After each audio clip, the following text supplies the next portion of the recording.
नाज़रीन गिरामी, अब इसके बाद मैं शहर हैदराबाद के एक बहुत ही बावकार और मुमताज़ शख्सियत सदर अंजुमन महदविया हज़रत मौलाना मसूद हुसैन मुश्तहिदी साहब, जो ऑल इंडिया मुस्लिम पसल्ला बोर्ड के रुकन बावकार हैं, उनसे ख्वाहिश करता हूँ कि वो आकर इस पुरजोश मजमे को खिताब करें। मोहम्मद रसूलुल्लाह सल्लल्लाहु अलैहि वसल्लम का फरमान है कि अल मुस्लिम मन सलिम अन्नास मिन लिसानिही व यदिही, मुसलमान वो है जिससे दीगर इंसान और मुसलमान उसकी ज़ुबान, उसकी गुफ्तार, उसके हाथ पैर से सलामती महसूस करें। कि आज हमारे मसाजिद, क़ब्रिस्तान, ईदगाह, खानखा, दरगाहों को बचाने के लिए हम सबको एकजुट होना ज़रूरी है। हमको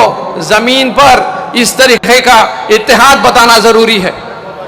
सुप्रीम कोर्ट में लड़ना भी ज़रूरी है, मगर डेमोक्रेटिक प्रोसेस में जो हमको हक़ और हुकूक है उसके दायरे के अंदर चाहे कोई भी मीटिंग बुलाई जाए, all India Muslim personal law board के तरफ से हम लोगों को इत्तेहाद का इसी तरीके से सामने आकर उनको जो है ताकतवर बनाना है। मैं आप लोगों को बताना चाहता हूं कि इस बिल के बारे में चाहे कितनी भी देर बात करें उतनी कम होगी, मगर आप सब जानते हैं कि ये बिल बिल्कुल गलत है, सिर्फ मुसलमानों के साथ डिस्क्रिमिनेटरी है। और ये आप जानते हैं कि कॉन्स्टिट्यूशनल राइट्स जो हमारे को दिए गए हैं, फंडामेंटल राइट्स जो हमको दिए गए हैं, उसके खिलाफ इस एक्ट को लाया गया है।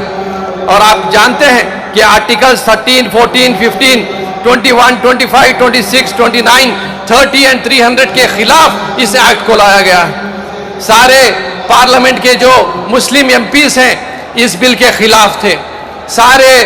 अपोजिशन पार्टीज के एमपीज इस बिल के खिलाफ थे। मगर अफसोस कि जो 40 साल से जो सियासत कर रहे हैं आंध्र प्रदेश में और बिहार में, चंद्रबाबू नायडू साहब और नीतीश कुमार साहब को ये बात समझ में नहीं है। इलेक्शन के सामने चंद्रबाबू नायडू साहब एनडीए के साथ रहने के बावजूद उन्होंने वहाँ के आंध्र प्रदेश के मुसलमानों से वादा किया था